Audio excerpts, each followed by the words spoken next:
Hello and welcome to The Debrief. This is the show where we meet the creatives who are shaping Detroit. I am your co-host. My name is Seth Ressler. I'm Becky Scarcello. And today, Becky, we're going to talk about switching careers later in life, specifically to embrace an artistic career. I mean, this is something that... I did that. You did that, right? You were not always a podcaster at birth. No, not until my late 40s. And how's it been? It's been great. I have switched careers before that too. So I do a lot of different things and I have over the years, but I find it very energizing. Yeah. Well, my girlfriend is in the process right now of switching careers. So, I think it is something where people just, they at a certain point go, I've always wanted to do this. I'm going to pull the trigger and do this. So we're going to talk to one such person today. We're going to talk to a Detroiter, talk about how he, after 40 years, just said, take this job and shove it, and went on to become a singer-songwriter. Our guest was in advertising for decades before becoming a folk singer-songwriter. His latest album, The Darkness and the Light, has made the top 100 albums on the folk radio charts for the past 2 months. Let's actually get a little taste. This is a song called No Way to Live.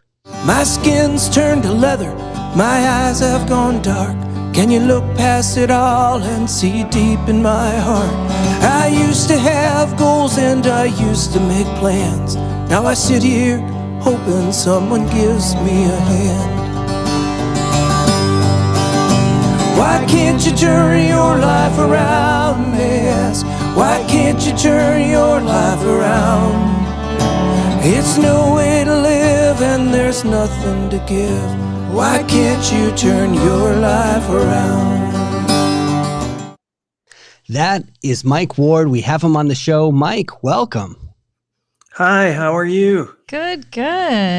So, Mike, I have to ask, what made you make the leap? At what point do you say, hey, forget this advertising career, I'm going to go for it?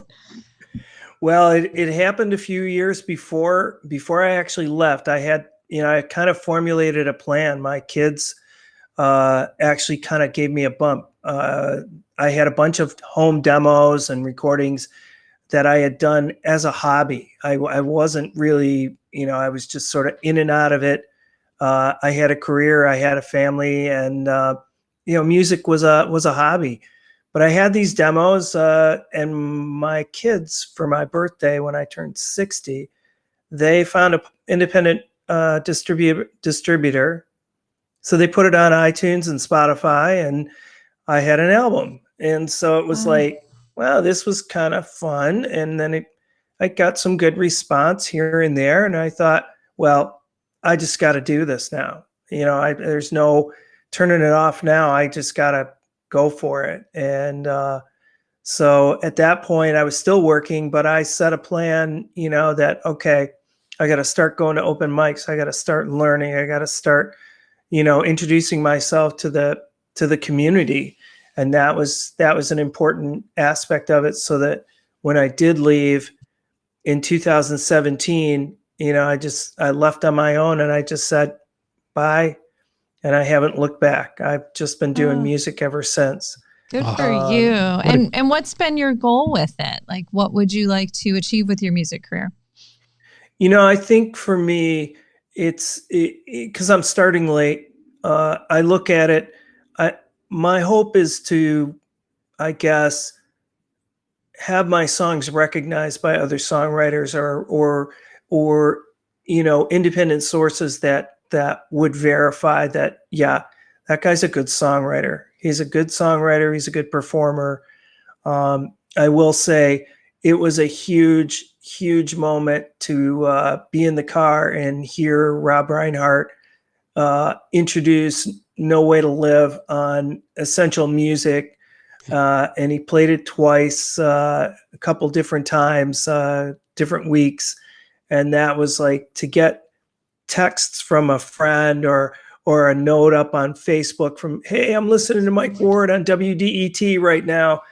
That, for most of us in this market, that's like really cool validation, that you sort of, that, okay, you did something right there, that was right. And so, having introduced the record at a time when it was tough to do shows, you couldn't do shows. There were no shows during January when I released it.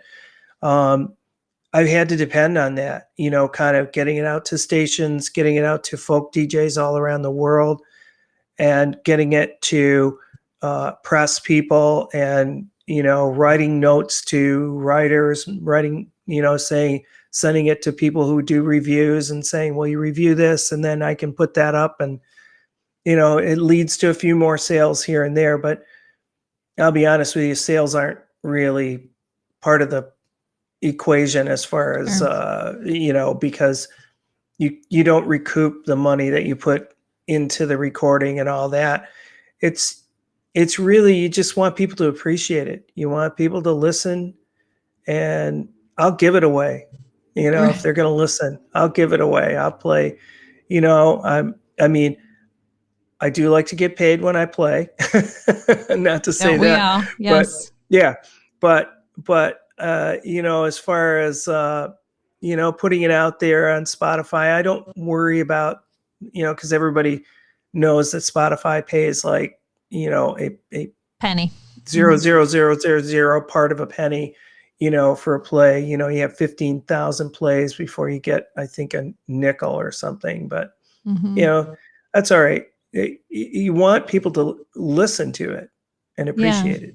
So to learn how to do all that was new to you, right? How much did you rely on others to be able to know intel about this business? I did a lot of intel. We did a lot of searching, but I joined a lot of organizations, the biggest one being the Folk Alliance International, and they have conferences. I went to their conference, and that's where I met Mike. They have a Midwest, a Southeast, a Southwest, a Northeast, and a West Coast. So they divided up, but then they also have an international festival or conference as well. And when you belong to them, you have access to a list of more than 400 DJs around the world, and you can communicate with them, and you can send your music to them. They give you an email list. You can, contact them, say, would you like the digital files or a physical CD? And we would, as we started sending out, we even got some responses from a DJ in Chicago who wrote the nicest note, about the record, and then said, do you mind if I give you some criticism on your materials? And we had only sent out a few of them at that point. And she basically went through my one sheet and went through, some of the materials and suggested, to say things differently and to set it up differently. And then she said, and it always helps to have, a quote from a DJ at the bottom of your email. And she said, here's one from me. Just spell my name right. And it was like, wow, that was so cool. Right. It's like she has the longest running show in Chicago radio, the Midnight Special.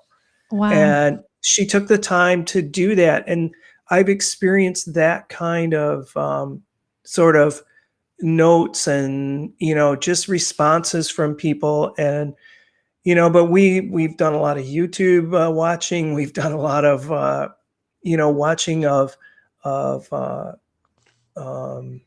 seminars, things like that. And I'm on way more email lists than I ever wanted to be. But, I'm so glad you found all this out, though. I mean, I come from radio. I work in radio in my day job. I've been working in it for over 2 decades at this point. And even though I work with all types of different formats, I know nothing about the folk world. And there's always something more to discover. So I'm glad that you were just able to get out there and figure that out. Right. And I'm sure pieces of it were that that's not why you went into singing and songwriting, was to learn the business of communicating with DJs, but it comes with it. All. Yeah, it comes with it. And I think that was the biggest jump, because I had an album in 2018 that I produced on a shoestring, but it had the songs, and at that point I had a CD. And I talked to my friend PJ writer from PJ's Lager House, and I said, "Hey, can we do a CD release show here?" So he booked Michelle Held, and he booked Jeff German of Jeff German and the Blankety Blanks, and he sandwiched me in between and said, "There you go. You got your CD release show." And that was it. I didn't know to do any more than that. And I could never figure out, gee, why don't people know about the record? What? And then gradually I met some different press people and some different people and realized, oh, I need to be reaching out to them, and I need to have like a story. I need to have, and that's the biggest thing I learned from album 1 to album 2 was know your story, have a story about your songs, have a story about this.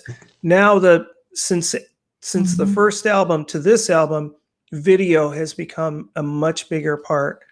So when I did this record, we knew planning going in that we wanted to do 2 videos for the first 2 songs, and we were not going to release on wide digital release streaming until after we released those first 2 records, those 2 singles. So we did Our Turn to Shine and we did No Way to Live. And we spaced them out by a month. And then we did another video just recently, and we're actually going into our 4th video. My son's animating one right now. Oh, cool. So we're going to have four videos from the album. We were first introduced to you because we host these virtual networking nights for the Debrief, and you submitted a video. And you're right. I mean, we look for videos from musicians at this point to show at this networking night. You know, we can't show somebody who's just got an audio file. Right. That's and cool. And more, the thing that we're learning is more and more people are consuming their music through YouTube.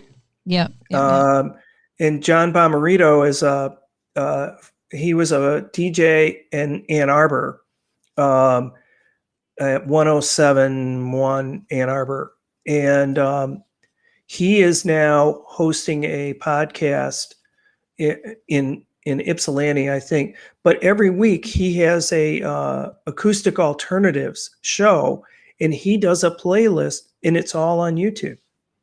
It's all on YouTube, and he does little introductions in between, and he runs it like a radio show on YouTube. It's kind of fascinating. Yeah. Well, aren't you glad you had kids to help you with all this? I know.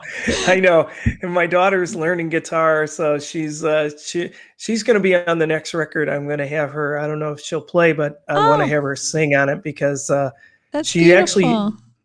She joined me on like 3 or 4 of my live streams because she travels quite a bit for her job. She's a college lacrosse coach, but she was in town, and I said, "Do you want to join me? I'm doing this show tomorrow night, and it's on Facebook Live. Do you want to jump in?" And she goes, "Sure." So she did. Love it. And my son is he's a really, really good filmmaker in New York. He's been there for almost 20 years in Brooklyn. And he began as an actor, but now he's a director, writer, and editor. And now he'll be an animator after this next one because he's animating me. Well, perfect. You've got your whole staff there. Well, you mentioned Our Turn to Shine. Let's actually get a taste of it. Take a look. But for now, I'll light the way, brighten up your everyday, if only for a short time. It's still my turn to shine. It's still my turn to shine.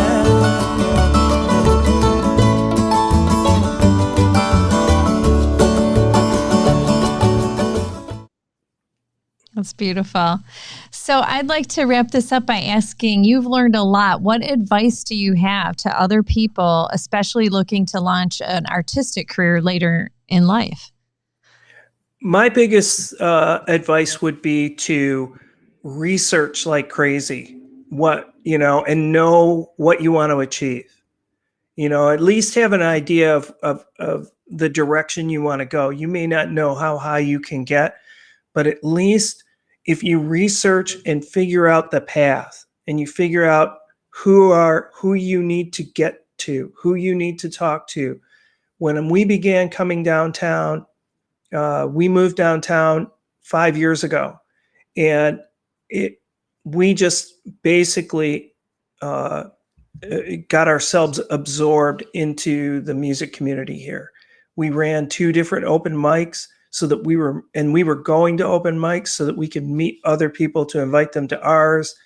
And we really curated it so that we had an open mic that people wanted to go to, that performers wanted to come to, because that was our thing. That was how we were going to meet people and basically, kind of learn from them and learn that path. And then I started doing more workshops with other artists. And I think that's the key, is learn the community, and it will teach you where you want to go. Nice. Love that. All right, Mike, one last question we ask everybody before you get out of here. Here we go.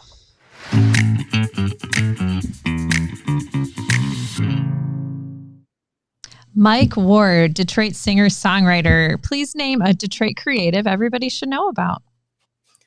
Well, I have to say Ellen Rutt is one of my favorite people working in the arts.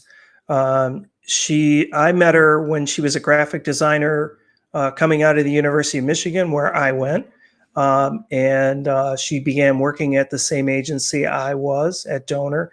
And then next thing I know, she's out doing murals and installations, and she's become such a great painter and also doing clothes. But I really love her social activism and her sense of giving back and being part of the community and being part of important events in what's going on in the world. She's got a great voice with her work. Very cool. So, well, look, Mike, people can get the new album. It's called The Darkness and the Light. They can find it at psychosongs.com. Congratulations. It's fantastic. We've really enjoyed it. And we're so glad that you're doing this. So congratulations on everything. Thanks. It's great to talk to you too. I've really enjoyed the meeting of, yourselves and all the people involved with the debrief. It's really been fun. Thanks for being a part of it. Cool. That's it for us here at The Debrief. I'm Seth Ressler. I'm Becky Scarcello. Lots of places you can find this show, including Spotify, Apple Podcasts, and some episodes wind up on YouTube. So check us out there as well. Until next time, Detroit's moving. Keep up.